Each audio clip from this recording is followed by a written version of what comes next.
And you're live. Thank you. Good evening and welcome to the audit special meeting for 2020-2021 financial year. This meeting is called to order. CEO Trope, could you please take the roll call? Mayor Snow, all of council is present and accounted for, and our Director of Finance is here as well to give us an overview on the audit information. Excellent, thank you.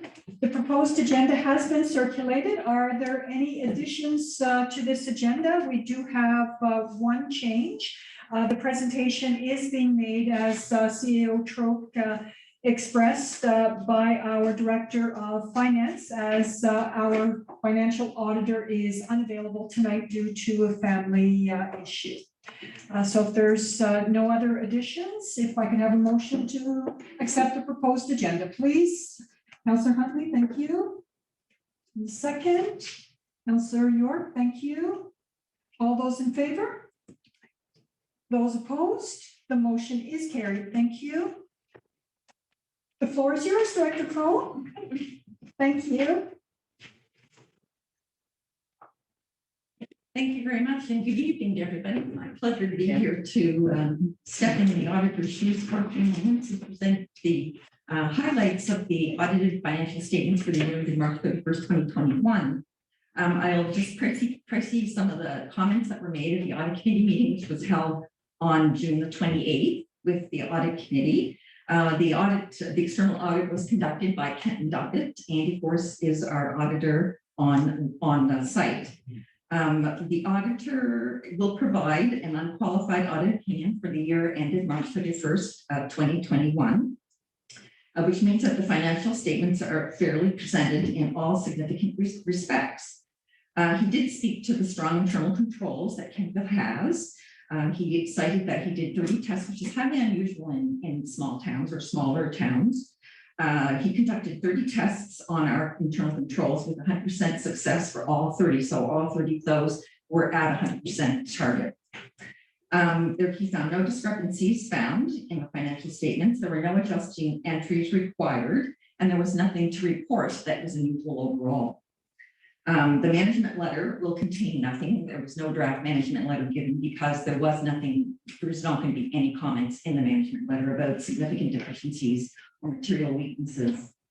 Regarding Kentville, he made some comments. He said the tax base is growing, which is good news. Kentville Business Park has been highly active in the past year.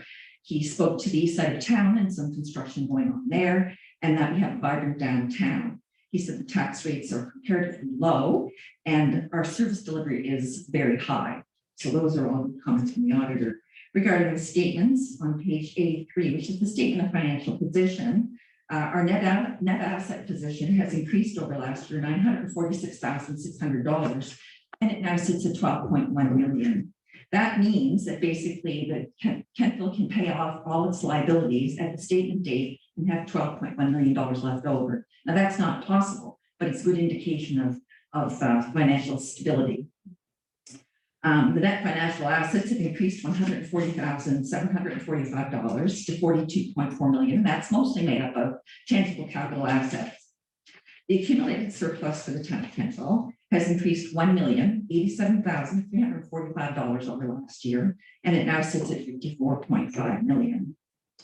So the notes of the financial statement contained on page A7 to A24 are an integral part of the financial statements, and I suggest you read them. They give you some history on some of the figures that are found in the statements, or it explains them in a little bit more detail than you see on the first couple of pages.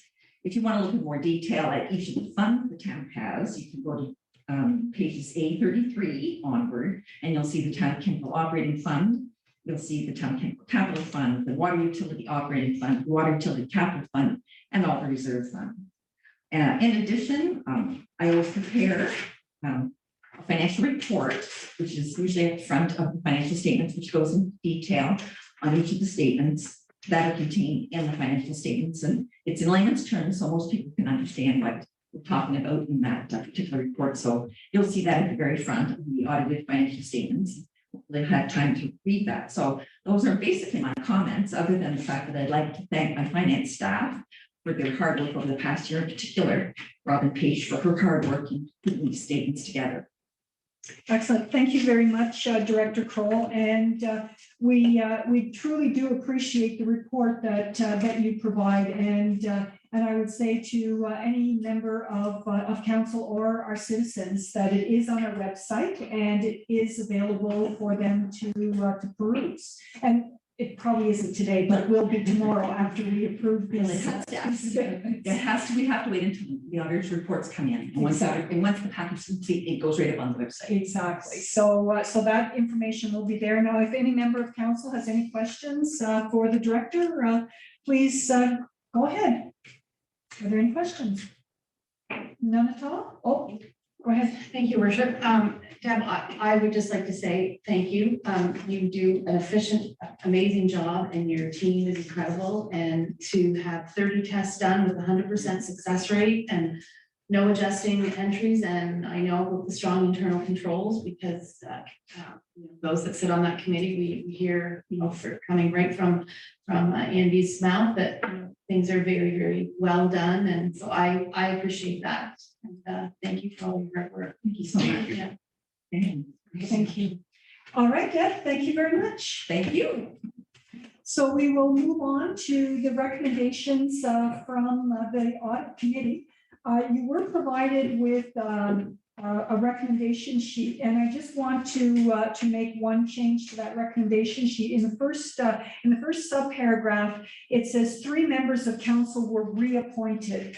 That reappointed should read appointed, and there will be a corrected copy provided to the secretary as part of the notes. But just so you know that they were not reappointed, they were appointed because this was a new council. So we'll move on to our recommendations.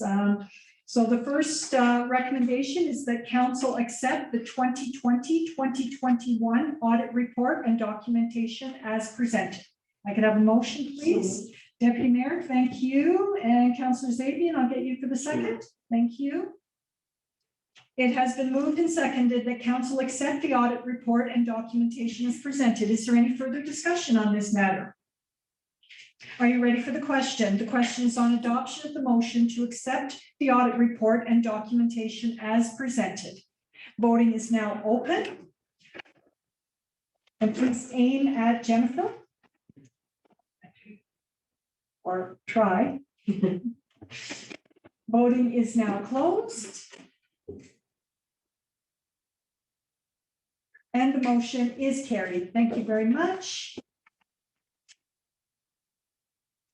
And our second recommendation coming from the audit committee is that the committee recommends that Town of Kentville reappoint the firm of Kent and Duffett Chartered Professional Accountants to provide audit services for the year 2021-2022.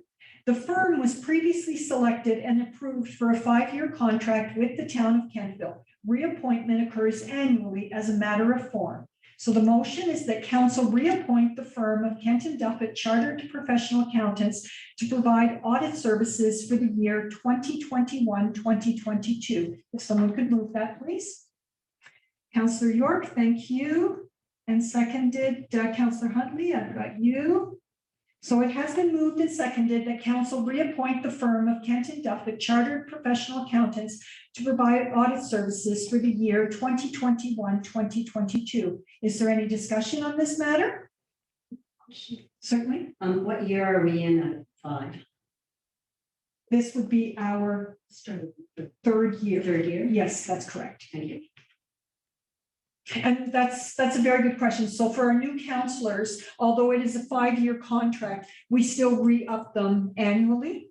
And it goes by motion of council. And what will happen at the end of their contract is that Director Kroll will put out a request for proposal, and we will get the request back. Now, we have very clear criteria when selecting an accounting firm. First of all, we're typically looking for local. We want people who will be present and know our system as well, because we do use an accounting software system called Diamond. which is top of the line for municipalities across Canada. And we were the first east of Montreal to take on this system, and we keep it up to date, and so we are in tip-top shape from that perspective.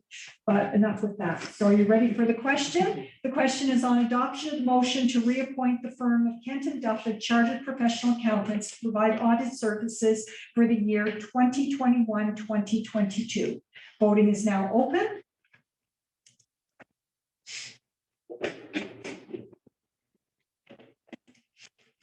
Voting is now closed. And the motion is carried. And our next recommendation from the audit committee is with regards to committee appointments. So it is recommended that council appoint the following citizen committee voting members to the 2021-2022 audit committee: Ms. Susan McDougall and Mr. Peter Rainforth.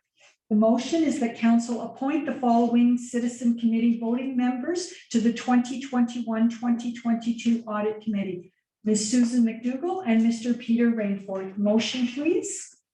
Councillor Huntley, thank you. Second. Thank you, Deputy Mayor. It has been moved and seconded that the council appoint the following citizen committee voting members to the 2021-2022 audit committee: Ms. Susan McDougall and Mr. Peter Rainforth. Is there any discussion on this matter? Councillor Maxwell? Yes, I'm just wondering, how long are the appointments for? So typically we appoint them for 2 years, but re-up them annually. And what year are these? Mr. Rainforth will be in his second year. Ms. McDougall restarts a second term. So this will be her first of 2 years. Okay, great, thank you. Are you ready for the question? The question is on adoption of the motion to appoint the following citizen committee voting members to the 2021-2022 audit committee: Ms. Susan McDougall and Mr. Peter Rainforth. Voting is now open.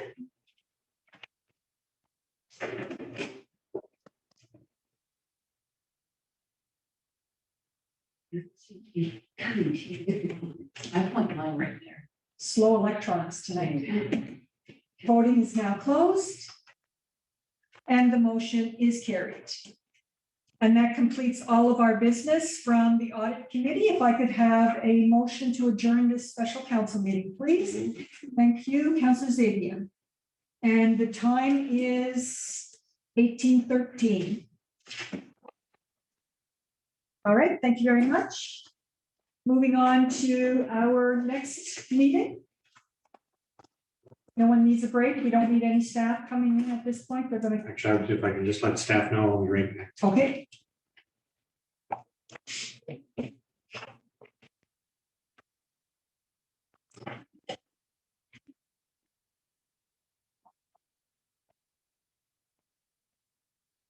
We expect that by our next meeting, that we should be back in our seats, and hopefully. Phase 4 starts tomorrow, right? Yeah. 14th? Wednesday. Wednesday. And will the public be in? Do we have enough numbers for that? I don't know the answer to that yet. I guess we'll have to wait and see.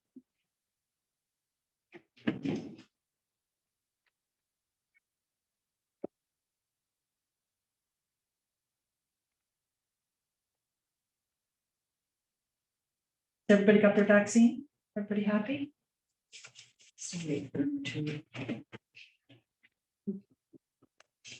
They're doing lots of pop-ups, so I guess New Minas has a testing pop-up this week. As more people get their second doses, fewer people are getting tested.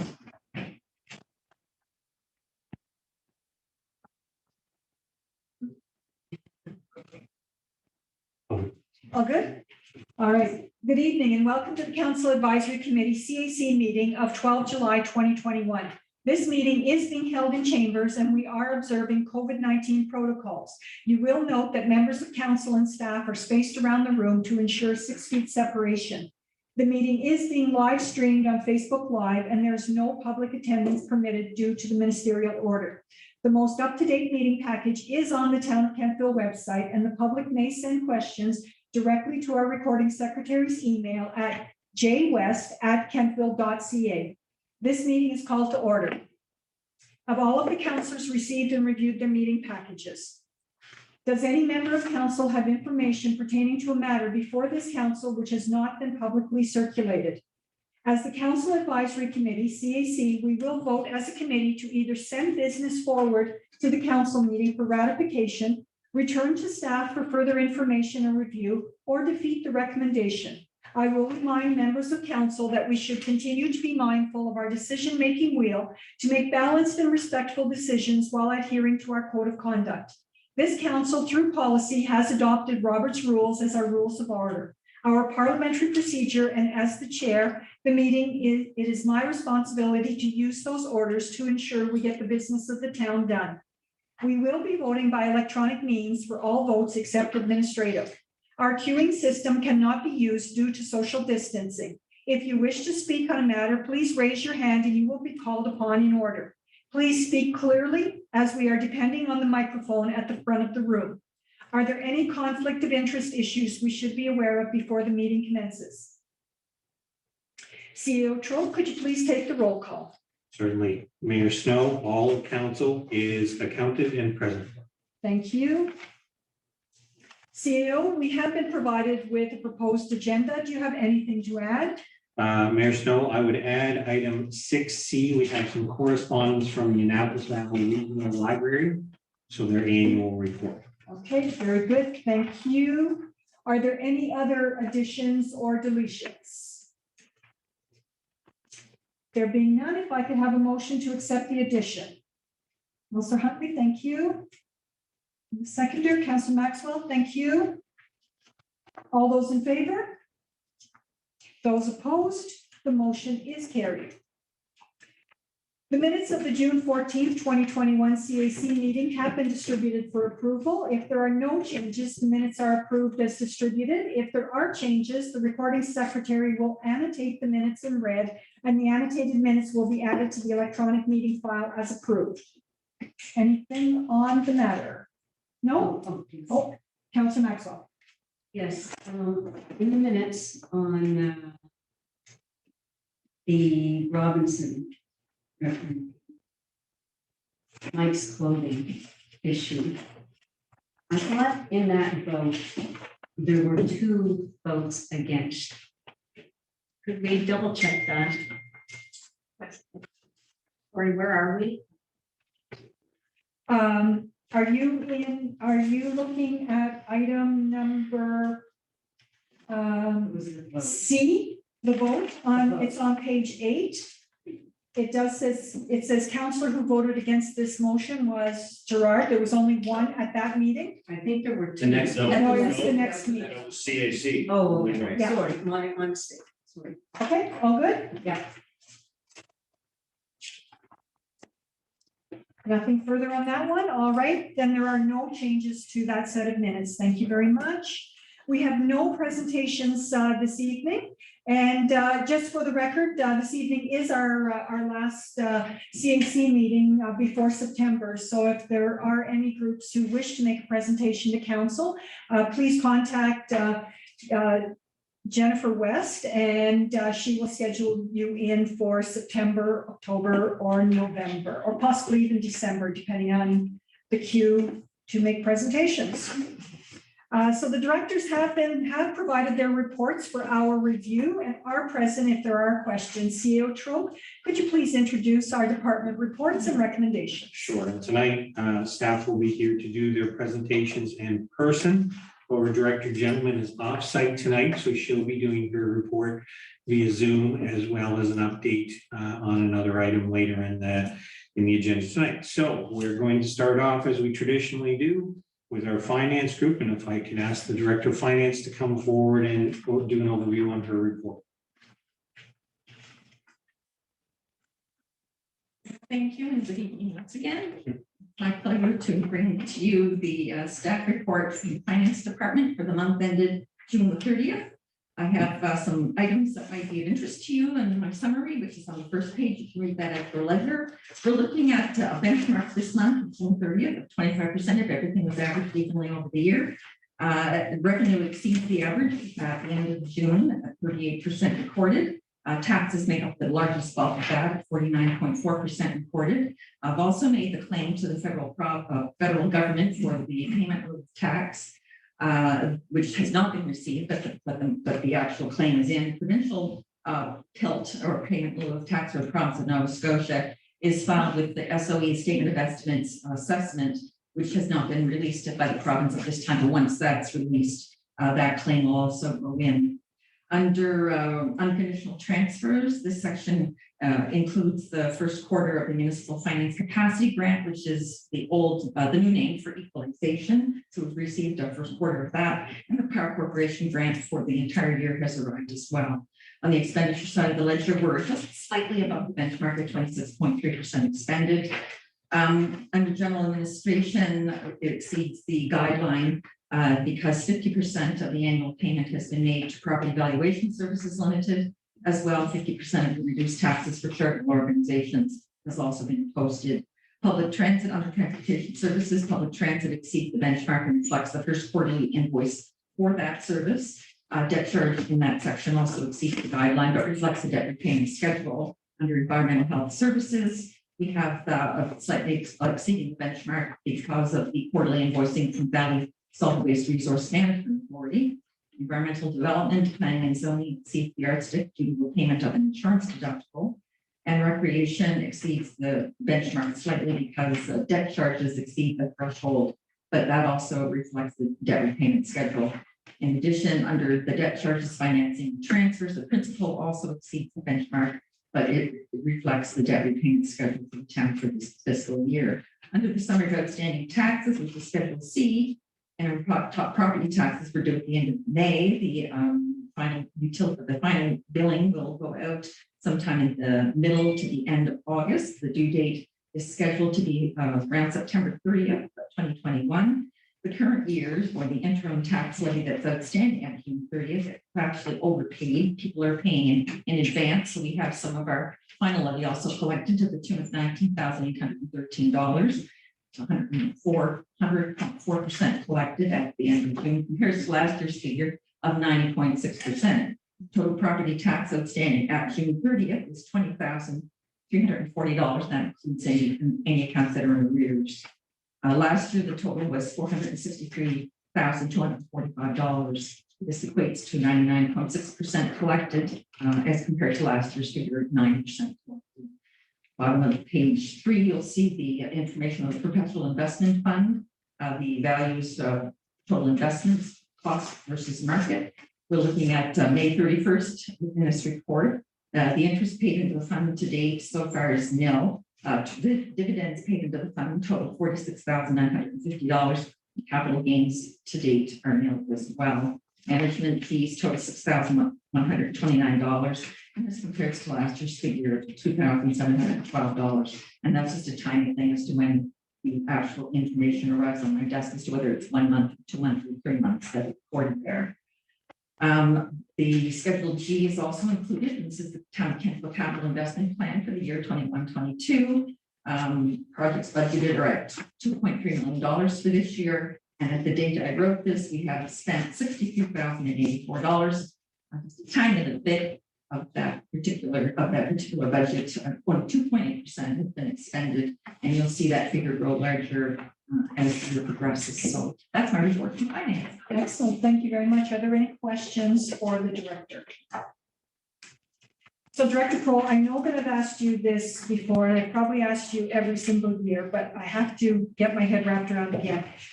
Some taxes collected, if somebody does an appeal on their taxes, how do you show this? Like, because they don't pay it, right? So it becomes an outstanding balance. And then if they were to win, how? Whatever is shown as taxes receivable at the end of any particular month is what we see here. If once an appeal comes in, if the adjustment is made, the taxes receivable are adjusted at that time. Okay. So it could change from month to month. Right. It will change from month to month as the appeals come in. there is a point in time when the appeals are all heard, and there will be no change in for appeal purposes. Okay, and we just account for it on this page, right? Like you never go back to our revenue page and change it there. for an appeal, The right? taxes can be adjusted on the receivable page only. Okay, okay, thank you. I know that you've answered that question a million times for me. And sorry, but I have to get my head wrapped around it. Thank you. Are there any further questions for the director on this matter? Thank you very much. Thank you. All right, planning. Director Gentleman, I believe, is going to be coming in through Zoom. I'll confirm that with Jason.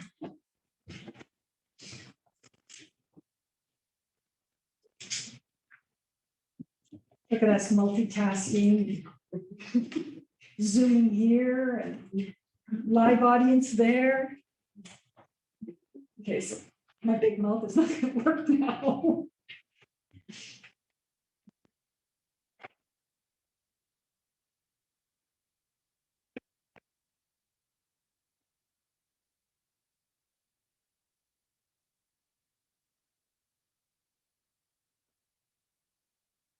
We should probably just do the happy dance for Bev's report anyway. $20 million in building valuation already this year. Yeah. So that's 6 months, first 6 months.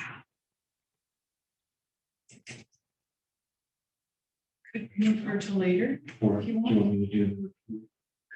Okay, we're gonna move back just a little farther back so that we can get our technical glitch addressed. Okay, very good then. Parks and Recreation? Director Benfield, are you good to go? You're good to go. I am. Good evening, council. Can you hear me? Well, I need to speak up. Directed at nobody. Wow. That is your very good voice. Thank you. I'm trying to grow up. Splash pad, just a few points to look at with my report. Splash pad, we're still waiting for a part. I apologize profusely to the public. Thus is getting parts this year. This is a year of not getting parts that we need. But we promise as soon as it is up and running, we will let everybody know. You'll be the first to know, probably before me, let's be honest. People know all the time. Under programs, I just wanted to point out a few things.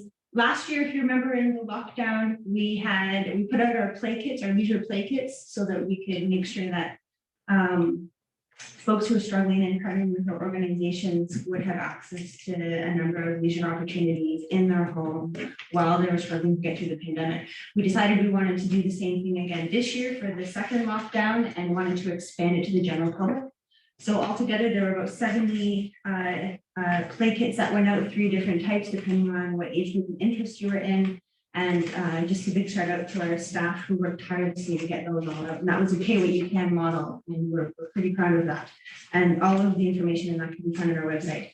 We introduced also this year 2 new programs for our summer. So you've seen the day camps up and running. We also have youth camps this year. Youth programs, you can't call them camps. That's not cool, FYI. And there's about 5 of those running, and we're quite excited about those. Those are targeting youth age 12 to 14. And then we also launched our LIT program, or leader in training program.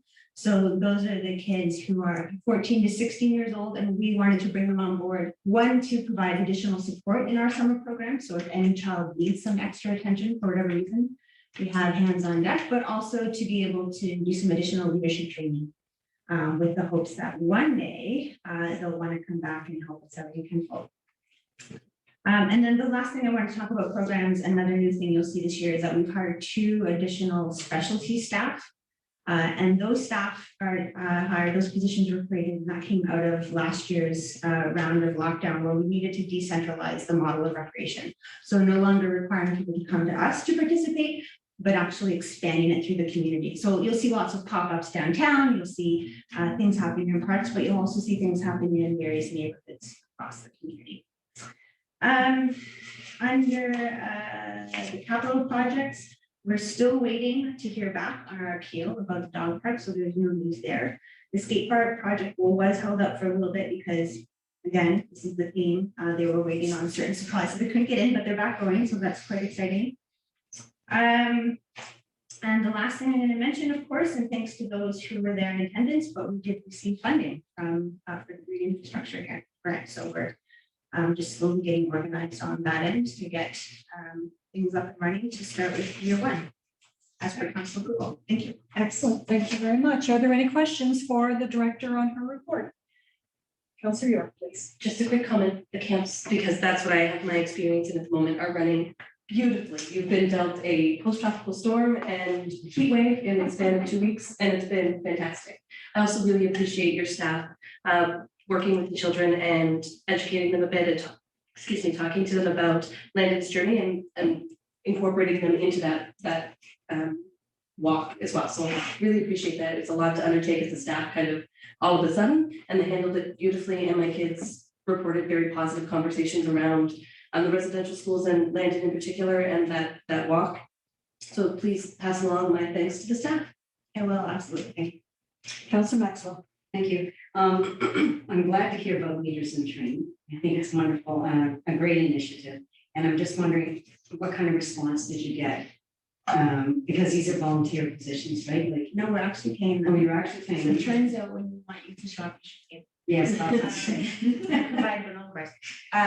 No, we're paying the minimum wage, but they're also working. I mean, these youth are working. They're also, getting some benefits in terms of training, but they're helping us out. But we had 16 positions. So there is 4 positions every 2 weeks. And we had, I think, 30 applicants. Fantastic. Fantastic. So they had to go through the whole, I mean, it was toned down a bit. They applied, they had to go through the interview process. Yeah, Great experience. very good experience. Thank you. Excellent. Excellent. Deputy Mayor. Thank you. Worship. Thanks, Rachel. I'm just wondering about the spike fund. I always like to talk about it, not as much as the mayor does, but I always like to mention it too. And I'm just wondering, I don't know if we're at where we need to be, if there's still funds that need to be raised. And I was talking with a citizen about this in the community, and they had said it might be kind of a cool idea if we had like something on the website where there's a thermometer or something where we say we want to get X amount of dollars and we're here, or maybe that's something we don't want to do. I don't know. I'm just, there's a lot of questions in there. Well, I think, yeah. I'll pick one now. I think in general, so that ultimately there is no amount because we always need more funding. There's always kids that are looking for support. Yeah. This year we opened up and worked specifically with AVRC, Narcos Valley Regional Center for Education, and those kids that were receiving extra support during the school year. We worked with their families to try and get them into our camps as well. So we've added even more kids to the list that have gone through our spike fund. I wish I could give you a number. There was, I think, more specifically enrolled for our camps, but as I was typing that up, there were more that were coming in, at least 4 or 5 that were coming in. And that is just for camp. And just a reminder that people use spike fund all year round. So there is no start and end date. It's when the applications come in and we assess them to make sure they meet the minimum requirements. That's it. So we've had people who have come in and they were able to get monies to get a pass to go to the TV pool, but they can't afford a bathing suit. So we gave them money for a bathing suit and a bathing cap. We've had people that needed a new pair of sneakers because they really like walking. Also, they want to be able to walk to their doctor. So we were able to work with a shop to get them sneakers. So it's really a kind of a wide gamut. How much would you like to have on a per annum basis if you give, like? Like what would that? Off the top of my head. Oh, yes. I think having like around 5 to 10 grand is a solid base to start every season off. We've never had that. Yeah, but it's not for it's not that we don't hear from folks. Heather Hewins, who does our kickboxing class, she's moved that into the community right now, and people can pay literally in the subdivision where she lives.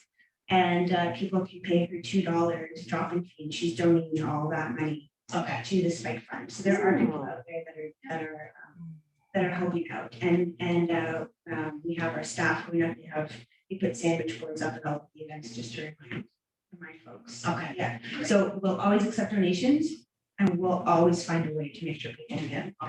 Okay, thanks, Rachel. And there is a charitable receipt that goes with There this is a donation. receipt and usually All right, are there any further questions for Director Bedingfield with her really good voice? Thank you. And are you coming back to the podium to do the second part under new business? Under new business, yes, I am. All right, we look forward to hearing from you again. Perfect, thank you. All right, I believe that Beth is ready to join us. all right, let's go back there. Good evening. Can you hear me? We can hear you. Good. Anyways, I apologize. I was a little tardy and I do apologize for that. Anyways, it's been a bit of a hectic day, but anyways, we'll go ahead and give you the updated report for July.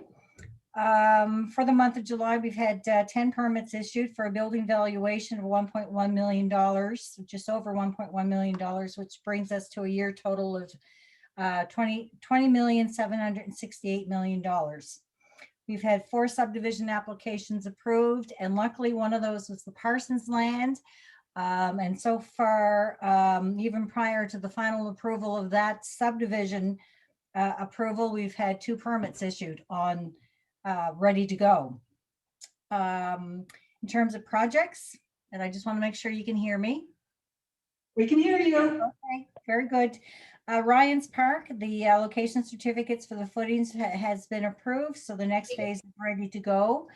Again, they're waiting for workers and materials to move ahead.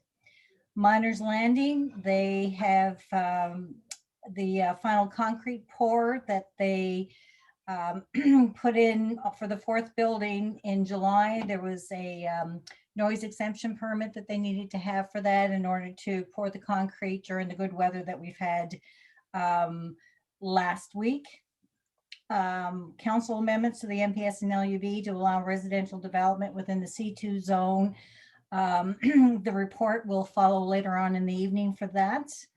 The business park, interest in the business park remains high. We anticipate at this point, we have all lots spoken for except one, but there is 2 or 3 folks interested in that lot. And after that, we'll have the larger piece of land that will be phase 2, where potentially the road will need to be extended to put new lots in, unless we can find a developer who needs the whole remaining lot, which would be nice if we could find somebody like that. The dog park, as I heard Rachel report on, an appeal for the decision of the Marshland Commission Secretary of their denial of the marshland variance to permit the dog park on the east end of town was submitted. On June 14th, 2021, staff was informed by the secretary that they will be responding within 60 days. So hopefully by the end of August, we'll have some resolution to whether or not we can continue with the dog park down on the east end. So meetings and events, you can see in the report, but primarily that was the main gist of my report for the month of June. Excellent. Thank you very much, Director. Gentlemen, are there any questions for the director on this report?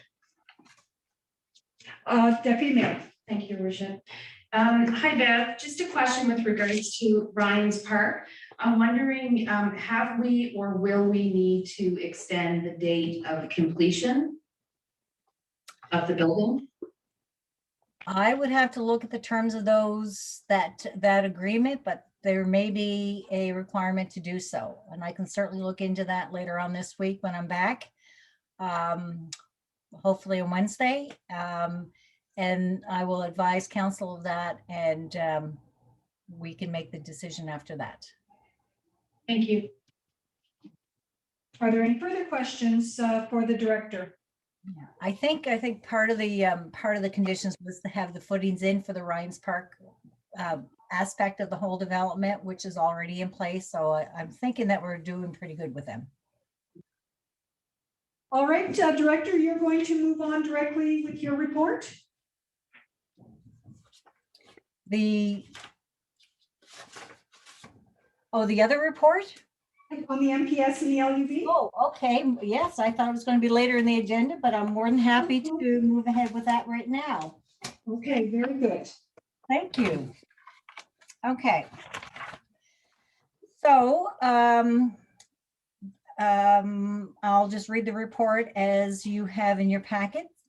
This is a council's request to consider amending the MPS and LUB municipal planning strategy and land use bylaw to allow residential development within the highway commercial C2 zone with a commercial component on the ground floor, and to include all C1 permitted commercial uses within the C2 zone.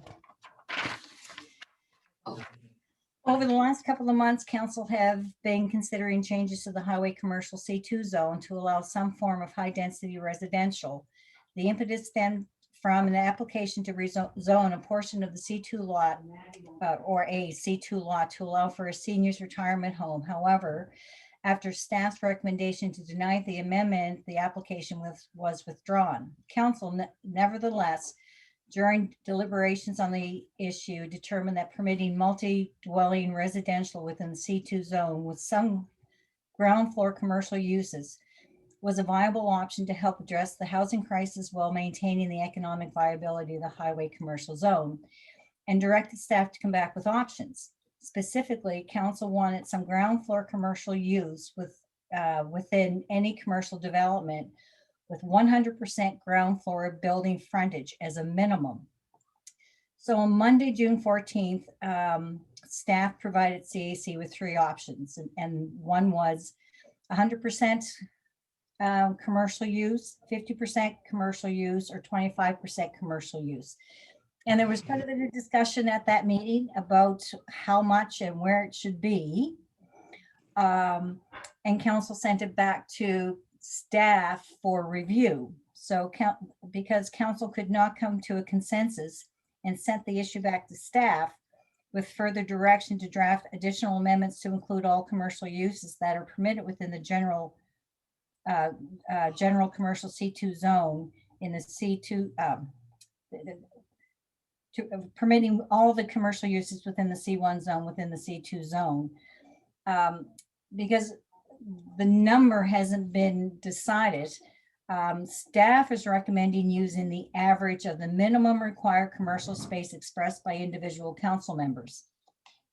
So there are 2 members that requested 100% commercial use on the ground floor, 2 members requested 50%, and 3 members requested 25%.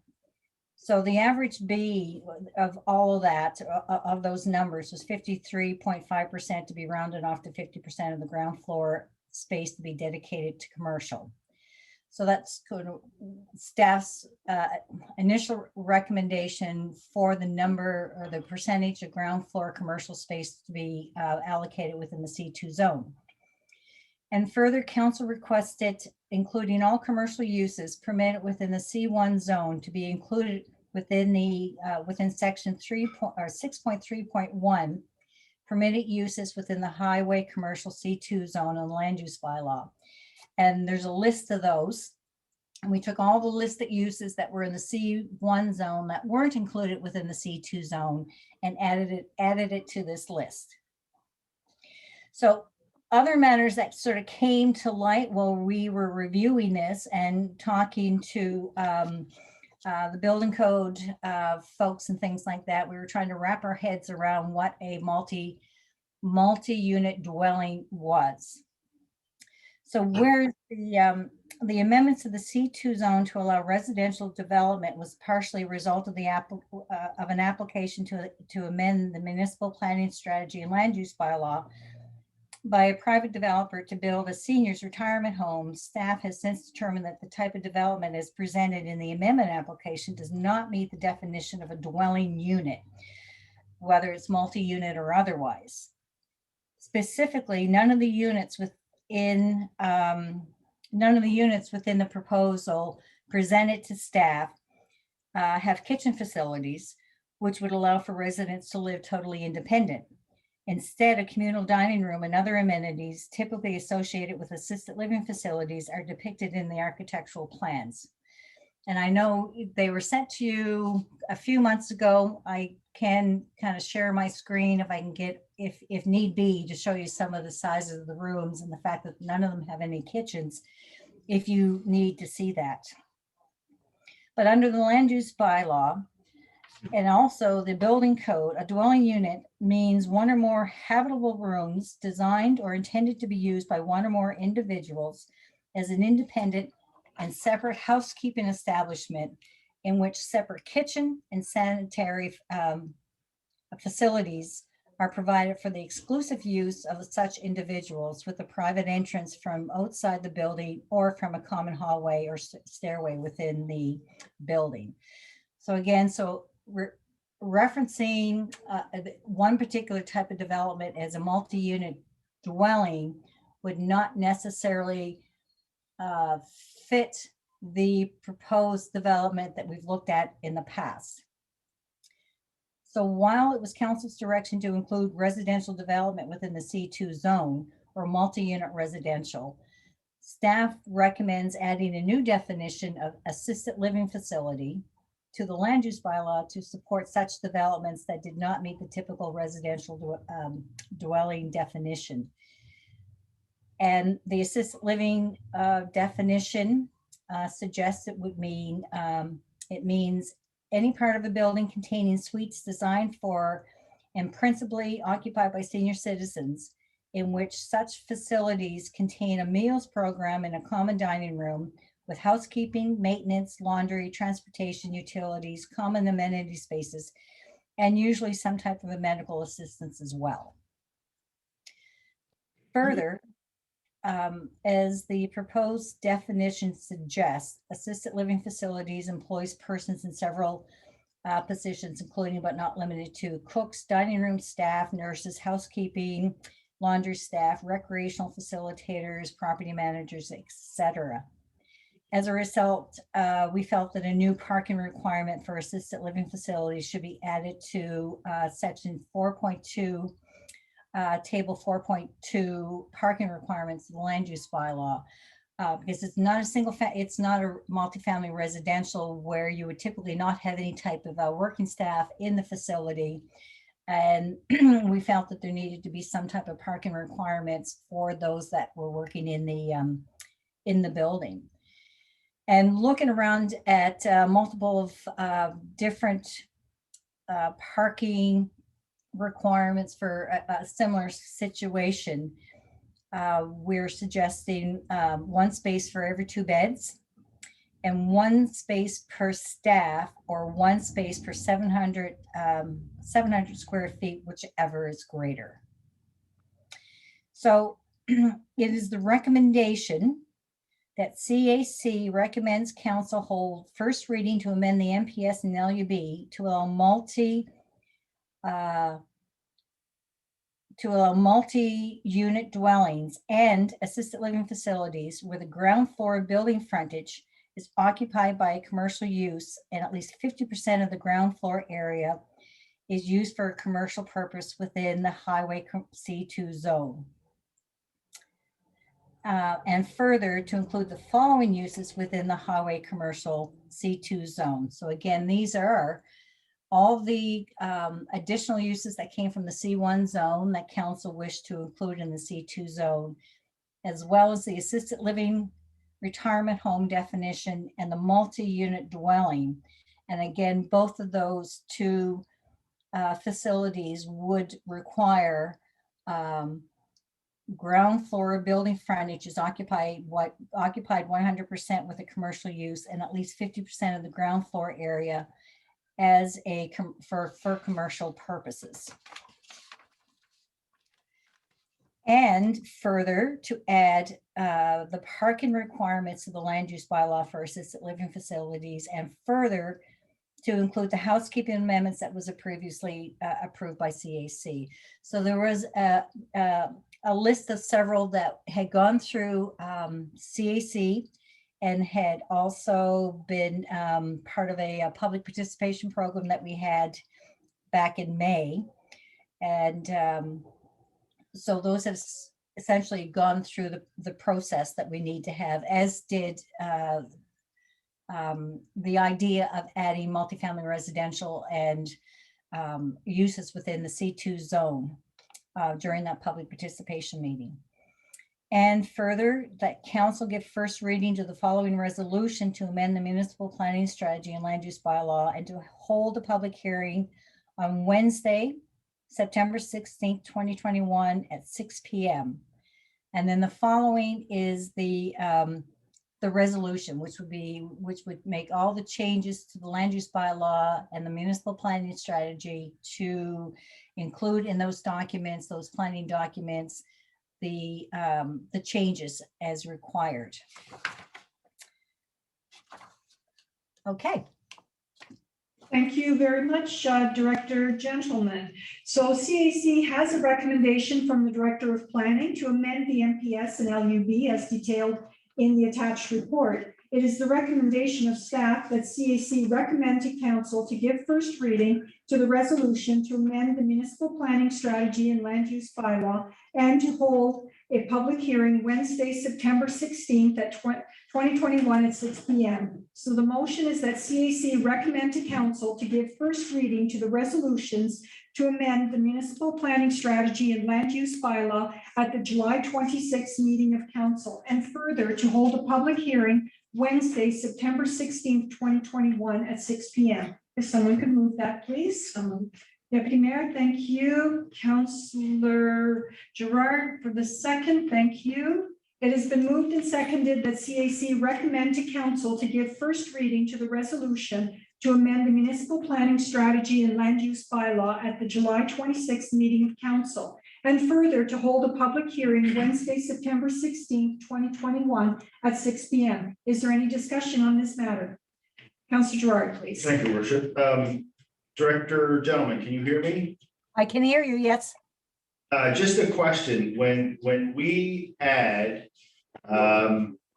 the C1 to the C2, and it's not really a concern, but what's the difference between home for special care and assisted living facility? And what I'd like to get away from in this is someone saying our ground floor is going to be a home for special care, which is allowed in a C1, and the rest of the building is going to be assisted living. I think that the home for special care, because it is a residential use, a type of residential use, that if there was, well, yeah, that's a good question. Likely that home for special care. However, the difference between this proposal, the one that we have in the back of our minds, and the home for special care, is that the homes for special care are licensed through the province. This other one is different. Plus, it's the number of rooms are limited to, I believe, I can't remember the number right now, and I don't have my land use bylaw here with me, but there is a limitation on the number of rooms. Okay, thank you. Councillor Maxwell, you had your hand up? Yes, again, just a question for Director Gentleman. Can you hear me? I can hear you, yes. Okay, thank you. I'm just thinking about COVID-19 and as you know, these living facilities that don't have any kitchens in them, and communal kitchens or communal eating places like dining rooms and so on. And during COVID, I know at Grandview Manor, for example, they had to close their dining room.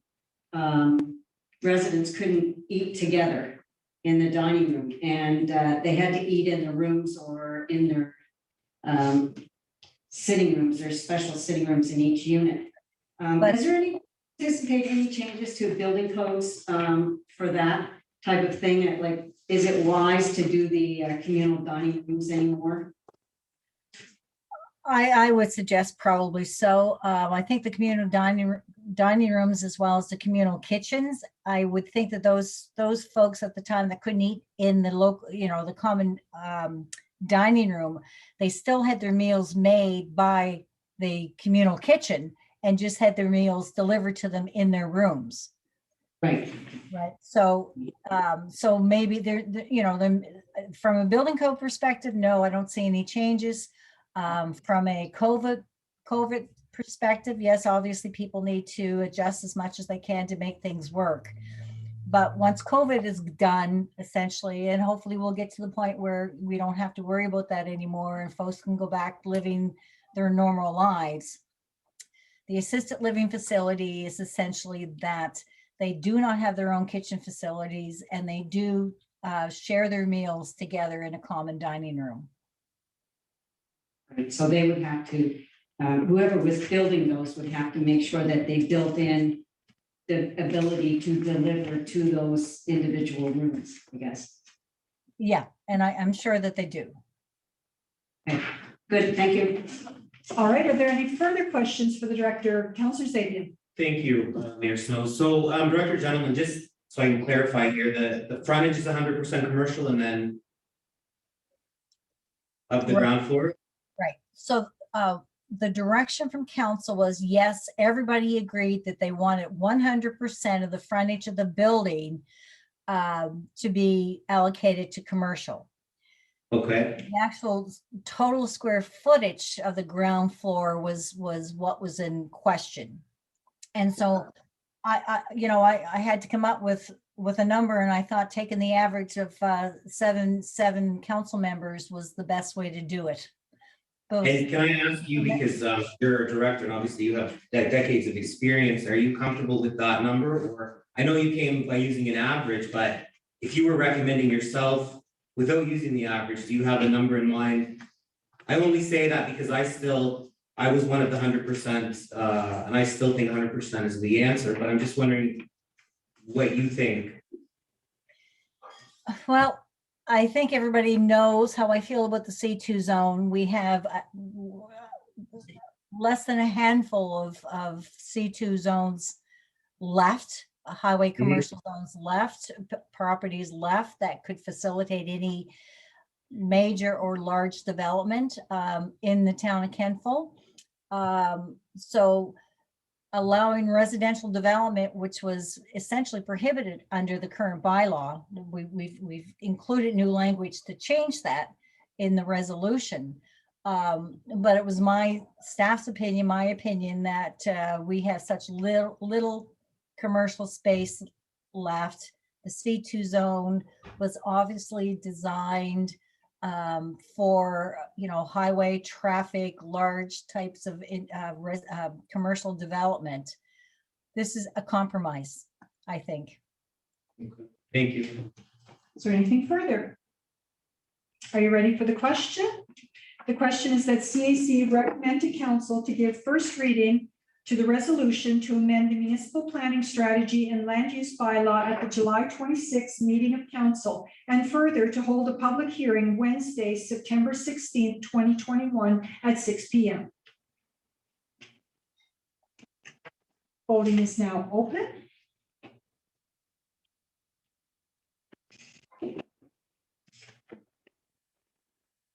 Voting is now closed.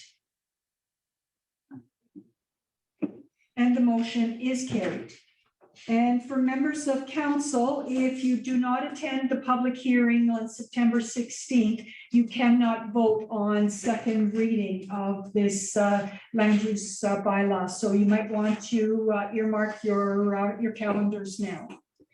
Right. And so Thank we you. also have to have a quorum as well. So if 3 people show up, then we don't have a quorum to have second reading on the item. All right, thank you, Director.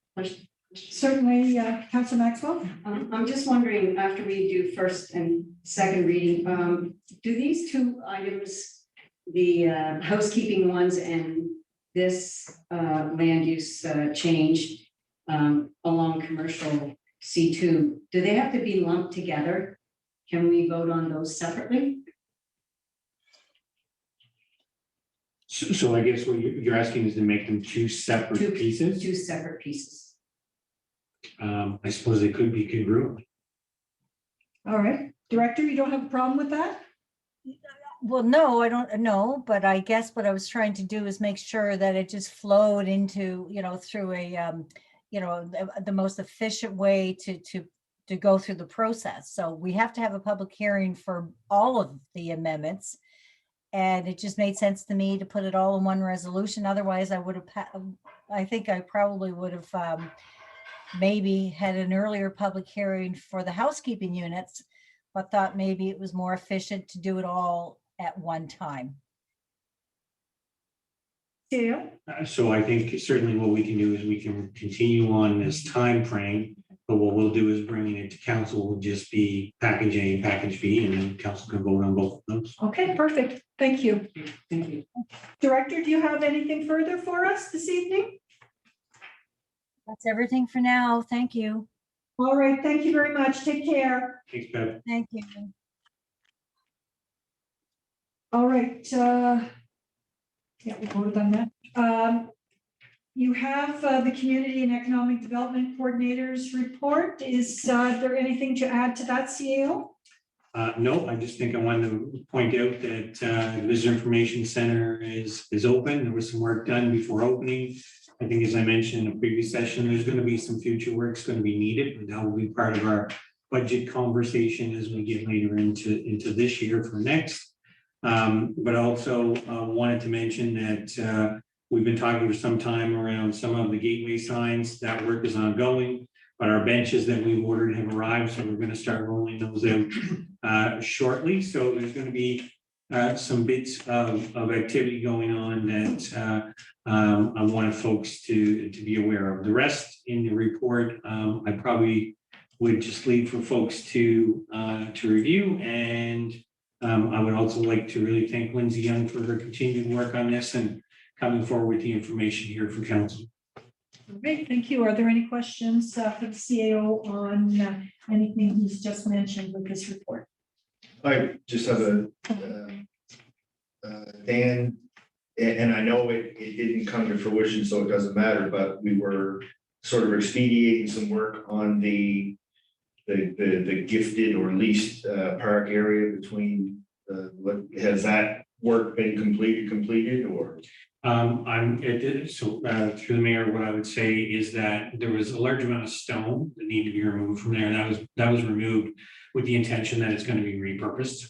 And the next step was going to be dependent upon if there was any real pressure on that being used for other purposes because of COVID, and where that request effectively was withdrawn. Then what we did is we said we would, other priorities as they came up would take precedent. But that work, the timeline we had was from the removal of the stone was about 2 weeks. So we're about a week out from that. So I would anticipate we'll see quite a bit of progress over the next week or two. So we're probably about a week behind and we're maybe behind. Thank you.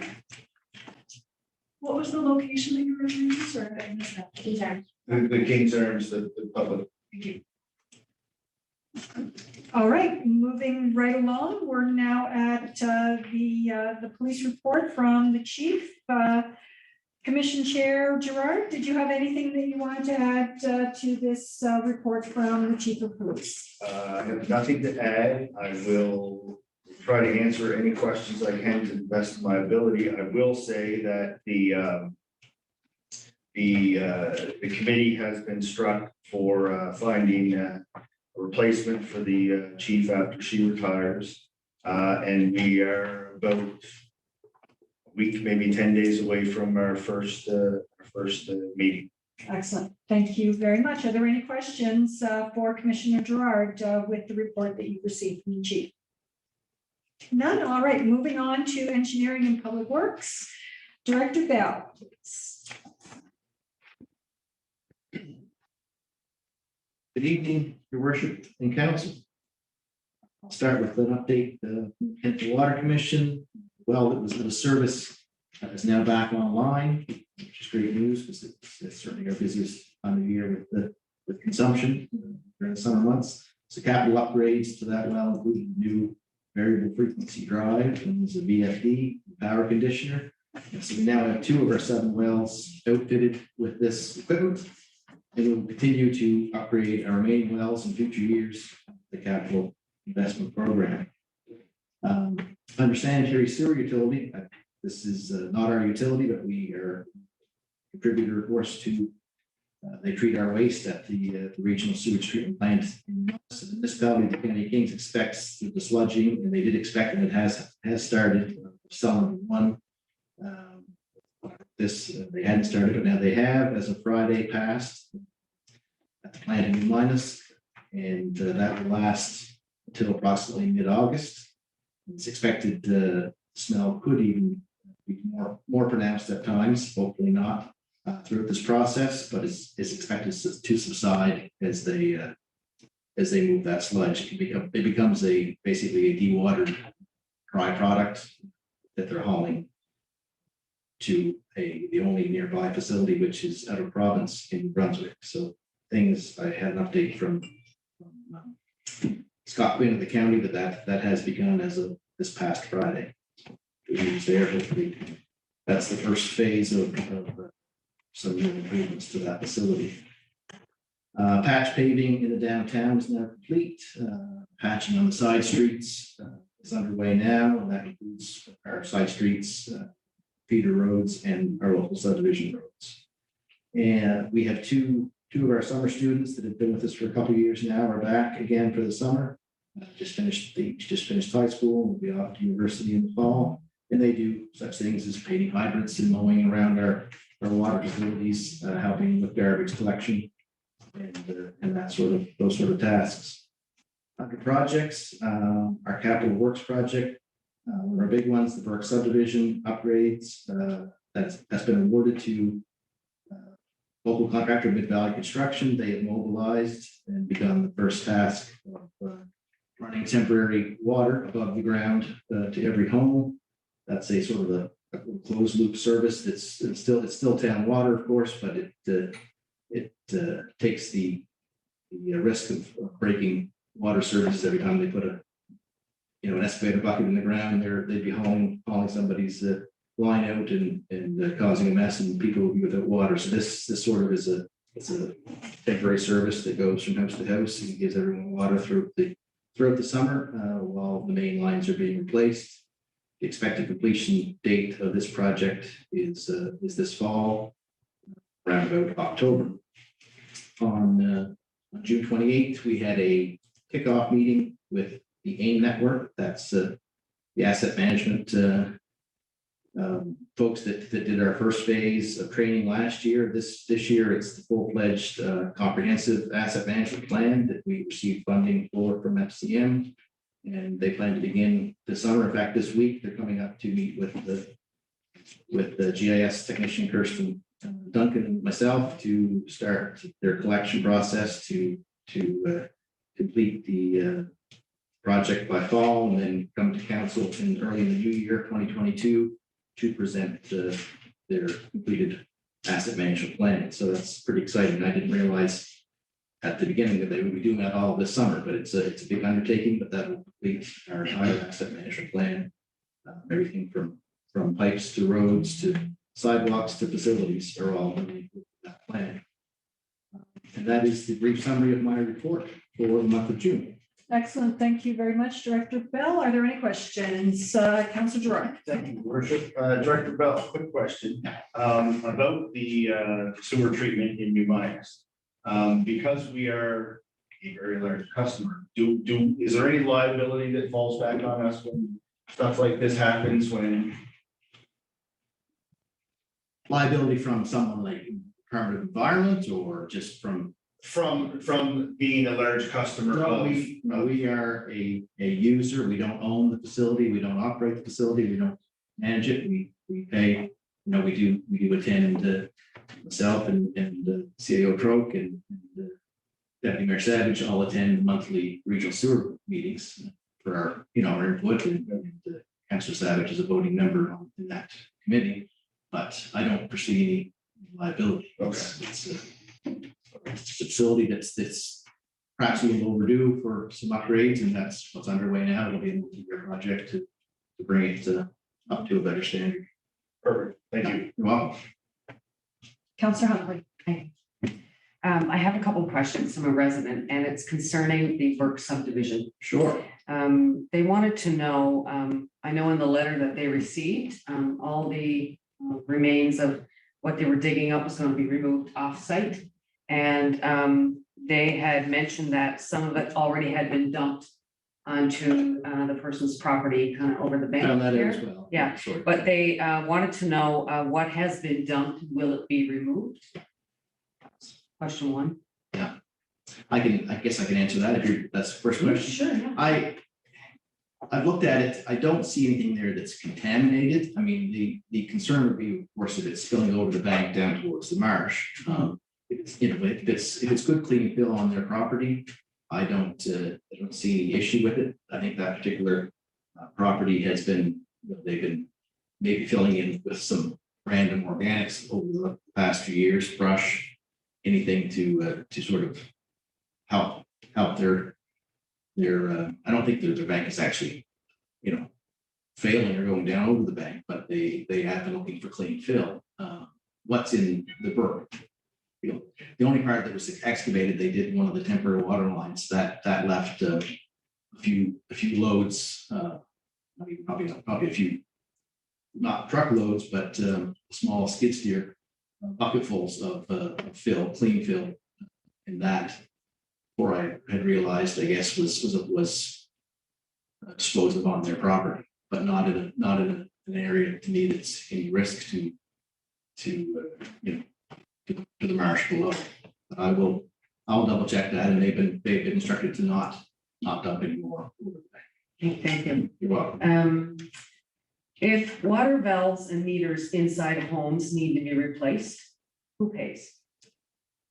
Meters, that would be the town replacing meters. Yes. Any valves, those are the responsibility of the homeowner. This is a little bit of a tricky situation in the sense that the contractor is providing temporary water through essentially the outside tap under one's home. So they're sort of feeding all these homes backwards through plumbing rather than underground in through the meter. It's coming from the outside tap into the house in that direction. They should still see normal flow, but in order for it to not backfeed out to the street where the pipes may be disturbed or broken, need to turn the valve off. Usually in a new home, there's usually a valve on both sides of the water meter. And that is the homeowner's responsibility to maintain those valves. In this case, the contractor will probably have, in a few of the homes with older plumbing, they may be responsible rather to replace or repair a valve in order to keep that water from backfeeding to them. So a little different situation. Normally, if someone called and said, I've got water on my floor, my valve's leaking, it's the homeowner's responsibility. Okay, yeah. But we're kind of working on that as a special circumstance because of how they're feeding the homes Okay. sort of backwards not through the meter Yes, duration of the summer. okay. And will water and sewer lines from the road to the house also be an option to have replaced?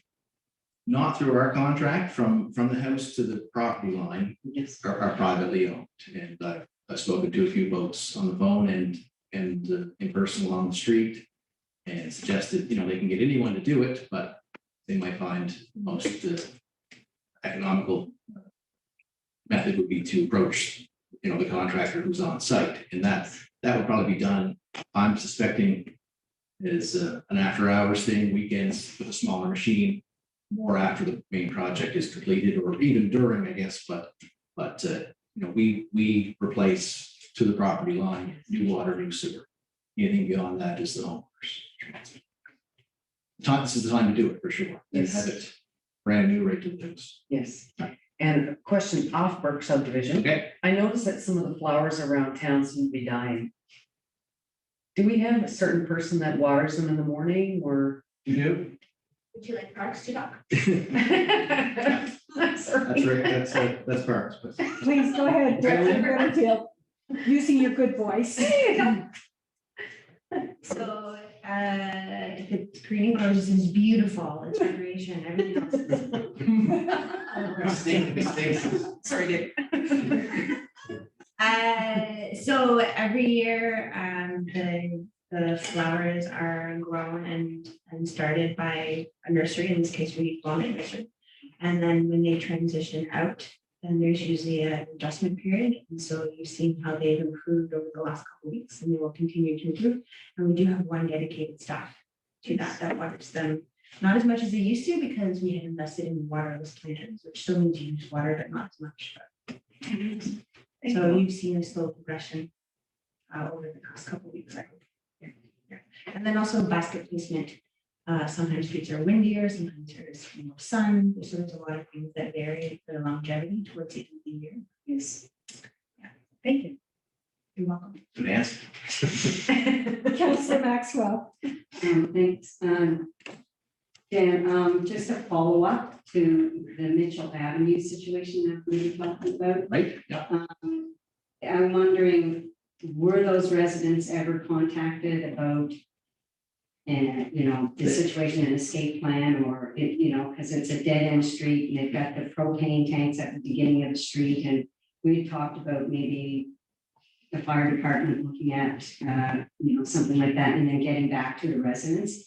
I'm just wondering, did that ever happen? It did. So I did speak with the chief of the volunteer fire department, and he suggested that we do a bit of a survey to find out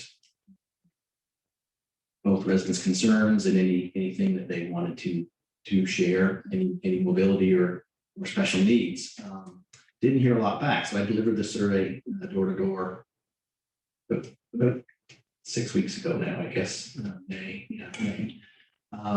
So 2 weeks ago, two ladies in particular, they don't need to say who they are, they both contacted me, friends, I guess, from that street, and they asked if I would come to their home and meet with them in person to discuss it, because they didn't really want to, reply. It was hard to reply in the survey. So last Monday, we can go today, I went after lunch and spent an hour with two of the residents, and one was focused mostly on the egress portion at the bottom of Mitchell.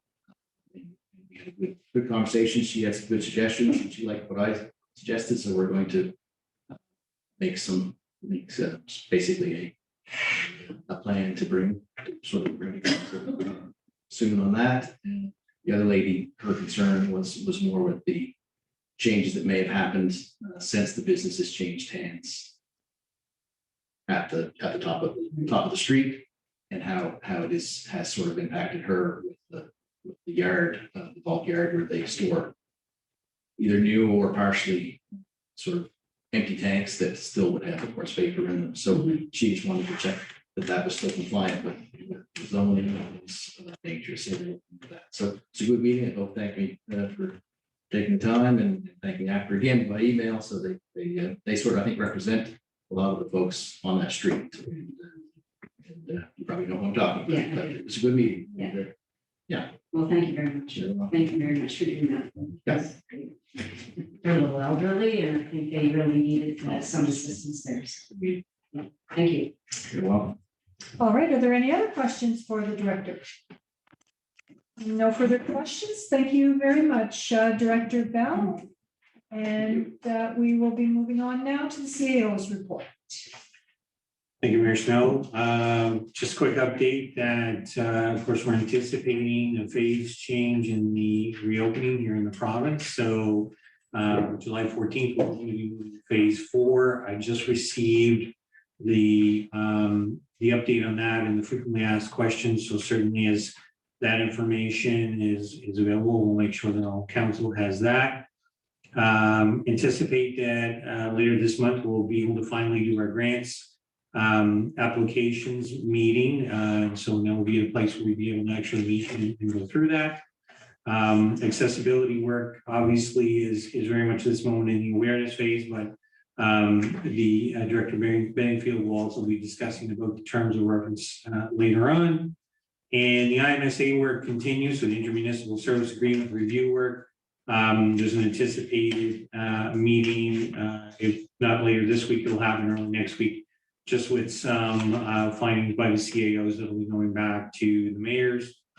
And of course, the police chief position competition, the applicants were received. We've reached out to those who are going to be called to do a first interview.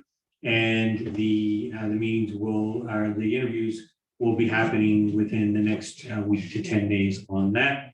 And as always, there's a slew of both virtual and now some in-person meetings that I list there, and happy to take any questions on the report. Excellent, thank you. Councillor Xavier. Thank you, Mayor Snow. CEO Trook, I have two questions. The first one, I know there's been a lot of dialogue between yourself, or some dialogue between yourself and the Kentville Historical Society, I think since April. And just wondering, we're almost in the middle of July now, what the delay is, or what the outcome is from that. Thank you. So through the mayor to the councillor, first of all, they're in a lease and there's requirements in the lease that they would be responsible for, and other items that the landlord would be responsible for. Right. And so that conversation took place a number of months ago. In addition, there was a few small items were outlined that as staff were going to be available, that work was going to be taking place. So we had brought in another party to do a little bit of work with helping with the VIC, and that individual was then going to go down and do a little bit of work for the Historical Society. So that's been communicated through one of their members, and it's basically just a timing based and based on the other things that are on the various priority lists. Okay, do you see that being relatively soon? Yes, in fact, I would have actually thought that it might have already happened, but if it hasn't, certainly. Okay. And my other question too, just to clarify, because I've asked this a couple of times in the last few months, we don't currently have an agreement with KBC, correct? It expired last year. So typically what we would do is there would be a year by year terms would be put together. Right. And I know that those terms basically coming out of the budget, they would be crafted by myself.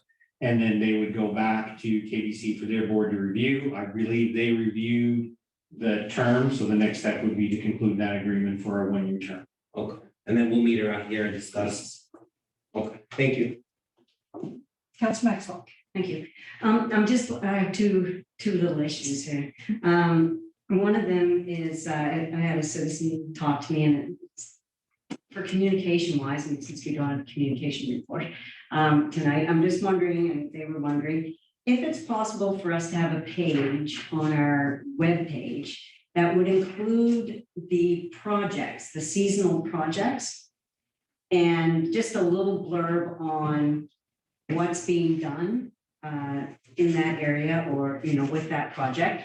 And I don't know, even for more transparency, you could say the cost and taxpayer dollars and grants if we wanted to break it down, but at least just to let people know what's going on. So if there's work in a ravine taking place, then, you know, that would be on that page, or, and it could include all departments, not just public works, but, you know, if recreation and parks has a project on there, then, you know, they could put their project on and just give a little blurb about it. So I will be happy to check with our information technology guru, and I'll find out what's feasible. Absolutely. yeah, okay, great. And the other thing I heard just today, and I don't, you know, this is secondhand word, so, but it was concerning to me, was that NECEC is planning their prom graduation type of thing that they did last year.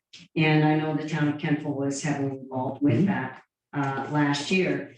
And this is all new because of COVID, and I suspect as soon as they can get back to regular graduations, they will. But they came, I heard that they came to the town and asked if we could do something similar for them this year. And they were told that yes, we could, but that it would cost between $5,000 and $7,000. We weren't doing it for free this year. And of course, you know, these are students raising money and parents raising money. And now they're ending up doing the parade in town, but doing the remainder at the drive-in in Cambridge. And seeing as this is the hometown of a good population of students, we don't have our high school anymore. It was moved out to Canning. It wasn't the desire of the people in this town to lose their high school. It was a decision of council and the government, a provincial government of the day. We're part of the hometown community for NECAC students. And, you know, I just feel bad if we're not supporting our high school. And it is our high school. And I worked in a high school for 35 years and I know it's hard to get support. And I worked in a rural high school. And if nobody claims that high school, it's even more hard for that school to get things done. And so I just kind of like a little bit of a report because like I said, I got this secondhand and I'd like to know what happened here. So first, the comment you received is completely false.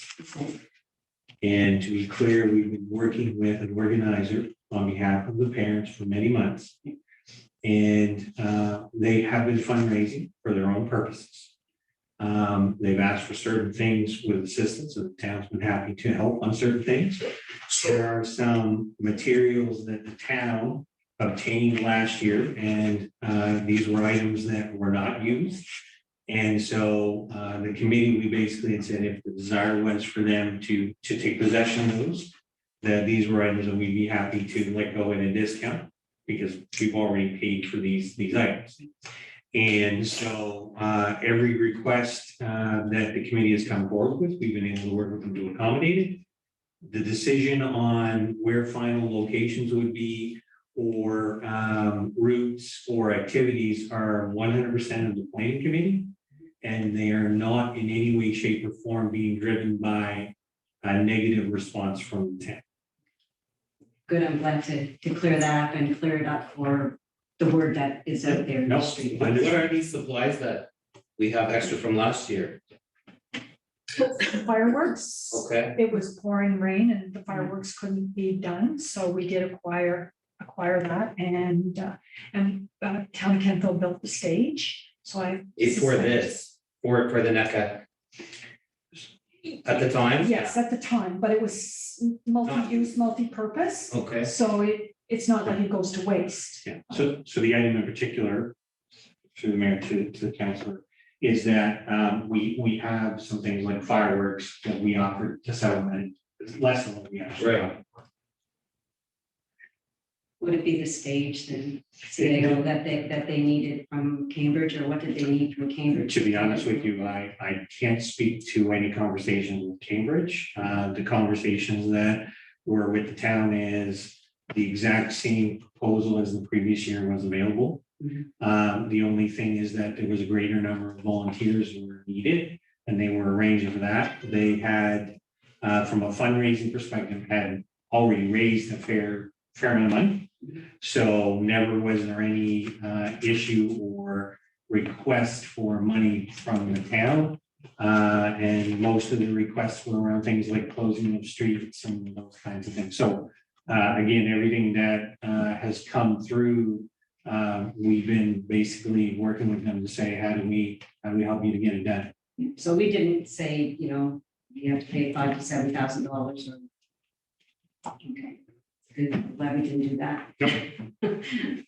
And on the matter of capital fund, Director Kroll provides us with the capital fund on a monthly basis. So we always know what the projects are, how much is budgeted for, and how much is expended. So this report is always part of our package. So anybody can look at it online. And as well, if you go to the finance page, there's also a page there with our capital budget, which shows all of our projects.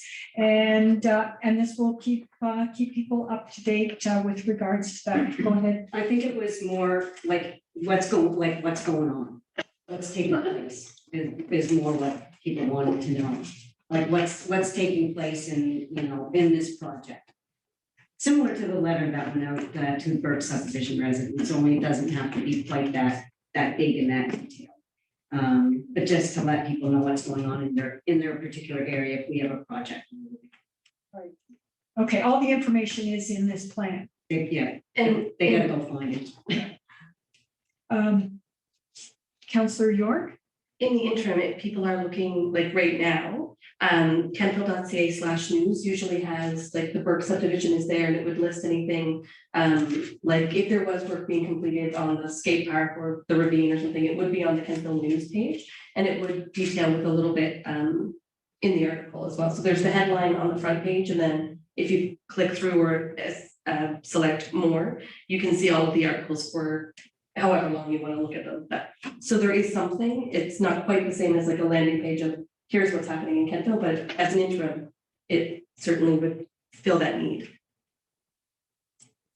All right, thank you. Is there any further questions for the CAO on his report? All right, moving on then. We've received all of the reports, so if we can have a motion to accept the staff reports as presented, please. Thank you, Councillor Gerard. Councillor Zabian for the second. It has been moved and seconded the staff reports be accepted as presented. All those in favor?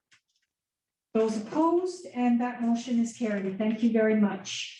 So we have one piece of unfinished business this evening. It is a policy amendment to the G57 committees of council. We received a request for decision recommending an amendment, and back in June 14th. Members of council were provided with homework to review the policy and bring it back for further changes to this CAC meeting.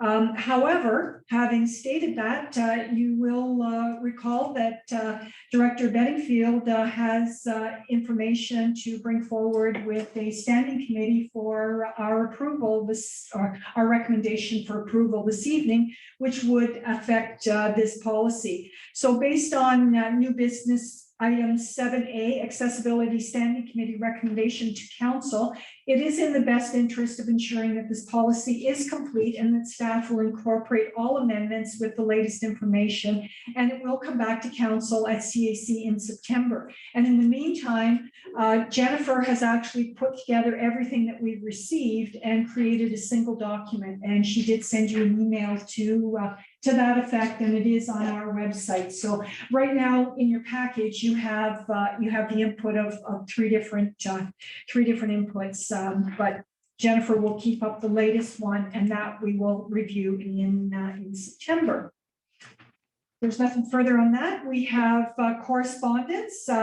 You've received the Canada Day resolution from the city of Mississauga, and part of that resolution was to send it to all municipalities in Canada. So that's for your information. The second one was a letter of introduction from the Confederacy of Mainland Mi'kmaq. And again, basically introducing themselves and telling us what they do. So again, that is for your information and use as required. And the third piece, as added by our CAO, is the annual report from Annapolis Valley Regional Library. And that report will be scanned, and you will have access to that. So moving on to our new business. Our first new business is a recommendation from staff, and Director Bedingfield is here to make the presentation to us with her best voice. It gets quieter as the night goes on. Just try and push. Good evening, Council. I'm excited to bring to you this recommendation on behalf of the Inclusion and Access Advisory Committee. Sorry, this is really confusing. On behalf of the Accessibility Advisory Committee, we wanted to change the name. So if you remember, Nova Scotia's Accessibility Act, which passed in 2017, essentially has the goal to get Nova Scotia accessible by 2030. And in doing so, they required all municipalities to create a committee and a plan for moving towards that target, again, to achieve that by 2030. So this council passed, or the previous council, I guess, passed a motion to improve the terms of reference that would create the terms that would get the terms of reference going to create the Accessibility Advisory Committee. And then they were able to move forward and create the plan, which this council passed at meetings at some meeting. You did a great job. Let's see if the end of the night. So to discussion, so to ensure that the compliance, now that we have this plan, now we need to move it into action. And of course, it is the Kemptville Accessibility Action Plan. So we need to make sure that the right things are in place. So as the committee is now dissolved, as it's completed its mandate, the Accessibility Committee is bringing to you a motion that we create a standing committee of council that would ensure that the actions are moved forward on, the recommendations are taken, and that we meet the requirements as per 2030. We'd also ask that when special items, so for example, the street naming piece, come to the Accessibility Committee, as long as they fall within the mandate of the Accessibility Committee, that there would be task teams that were created that are able to pull on existing expertise to be able to focus on. So that's kind of the quick and dirty overview of that, but really the recommendation from the Town of Kemptville Accessibility Committee is making the following recommendation: that council approve the creation of the Kemptville Access and Inclusion Advisory Committee as a standing committee of council. And in your package, you have both the terms of reference of the Inclusion and Access Advisory Committee, as well as a terms of reference for a working committee. And that would, or sorry, a task team, and that would just be generic. And then as the topics come up, you'd be able to fill in specific information. Excellent. Thank you very much, Director Bedingfield. So if we take that recommendation and turn it into a motion for CAC recommends to council approval at the July 26th meeting of council of the creation of the Kemptville Access and Inclusion Advisory Committee as a standing committee of council, including the terms of reference as presented, and further that once approved, this information be added to the G57 committees of council policy. Councillor Maxwell, thank you. Second. And a second, Deputy Mayor, thank you. It has been moved and seconded that CAC recommend to council approval at the July 26th meeting of council of creation of the Kemptville Access and Inclusion Advisory Committee as a standing committee of council, including the terms of reference as presented. And further, that once approved, this information be added to the G57 committees of council policy. Is there any discussion on this matter? Deputy Mayor. Thank you, Worship. So I'm assuming that the representatives that are on the current committee now will just move over to this new committee. No, the committee will dissolve. Okay. As that mandate is done. Right. But we have reached out, well, at our last meeting, we talked about everyone is welcome to apply. Okay. Is it on the new one? Some members, I think, intend to do that. Other members are actually looking forward to being able to offer their services on the tasking, specific tasking that come out, be it communication or whatever that is. But yeah, so we have as a current committee, we have one more meeting, our final meeting, where we're gonna move through the plan and turn it into a bit of a work plan to present to the next committee to do with it what they want, and then that committee will. So I did hear someone mention cake. We're gonna have cake and plan a bit of a celebration in the community about the plan. But yeah, Great. Thank you very much. Councillor Xavier. Thanks, Director Bedingfield. So the street naming is probably longer than most people probably are hoping for. Citizens, I guess. Just with setting up the new committee, I guess, it's probably off until the new one gets in place. not necessarily. Okay. I guess I'm looking for the CAO to attend, but I don't think it needs to be. I think that once we get, correct me if I'm wrong, please. You're never wrong.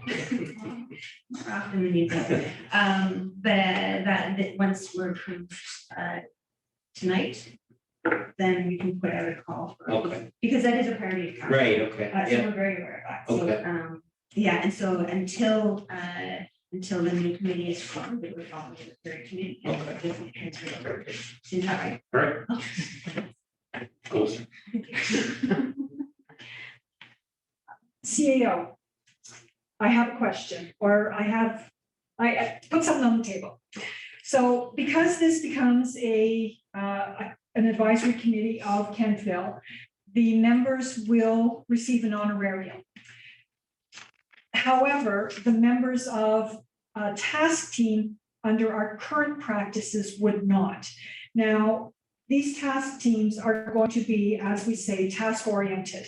And there's going to be a start date and end date with a goal of achieving, and probably, I'm going to say, quite an aggressive plan to get there.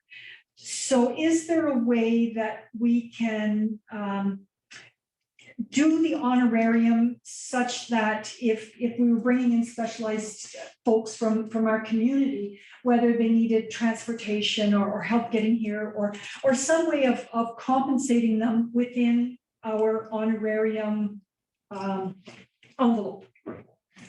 So I think to your question, Mayor Snow, is that the answer is yes. So typically, if you had very specific skills, or let's just say even you reaching out to someone who has a specialist in a particular area, so making arrangements, whether for them to speak or to travel or whatever, the mechanism typically to do that would be as part of that engagement, you would say that someone could be eligible or may wish to apply for that. And so that honorarium might in fact be used no more, as you said, a very specific transportation charge. So if we had a need to have something to accommodate someone being able to come to meetings or someone, we definitely would want to work with that. And especially where we're talking about an accessibility committee, obviously there's some real parallels on why we want to make sure. So I have obviously in other jurisdictions come across where the decision is that you can, for specific tasks, pass along an honorarium to cover those kinds of costs associated with that specific work. And typically, though, those are identified at the beginning. So if someone had a need for that, it usually would be identified. And of course, the group would obviously be working with me to ensure from a budget perspective that we were in a place where that could be accommodated. Okay, so right now we have a Schedule A in policy G57 that speaks to our non-council honorariums.